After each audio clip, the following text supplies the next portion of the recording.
पगली बहुत याद आवेले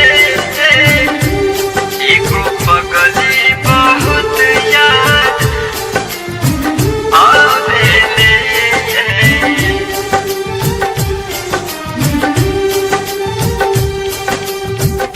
हे हे हे हे हे ला ला ला ला ला ला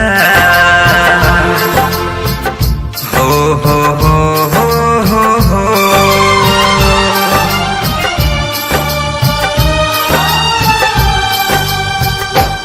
जब से लागल बा दिल जियल भइल मुश्किल दूरी रही के सतावेले।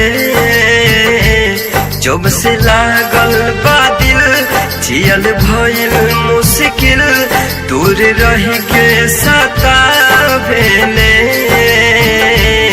एगो पगली बहुत याद आवेले एगो पगली बहुत याद आवेले एगो पगली बहुत याद आवेले एगो पगली बहुत याद आवेले।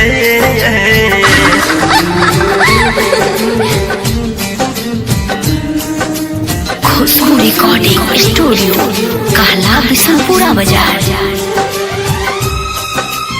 मिक्स बाय इमाम बाबू।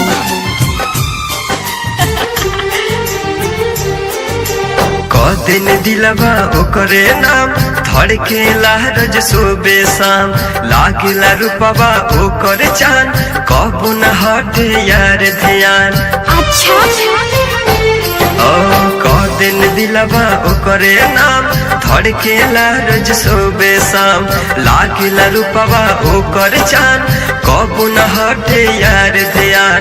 मनवा हमरो पागल बा दिलवा जब से लागल बा मनवा हमरो पागल बा दिलवा जब से लागल बा चाहत बन तड़पावेले।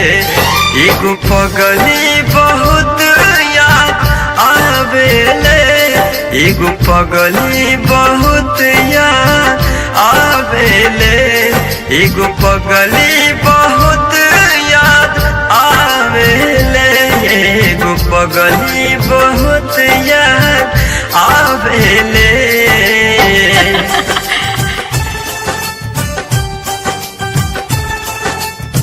खुशबू रिकॉर्डिंग स्टूडियो कहला बिशनपुरा बाजार।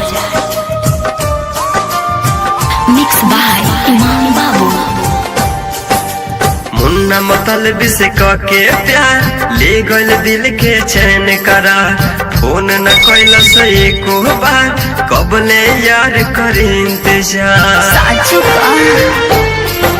सुबुध बिहार से के प्यार ले गल दिल के चैन करा फोन न कैल से को बार कबले यार करे इंतजार। इमाम भी पगला गईले ओकरे पर लोभा गईले ऑनर जीत पगला गईले ओकरे पर लोभा गईले ख्वाब बन निंदिया उड़ावेले। एगो पगली बहुत याद आवेले एगो पगली बहुत याद आवेले एगो पगली बहुत याद आवेले एगो पगली बहुत याद आवेले।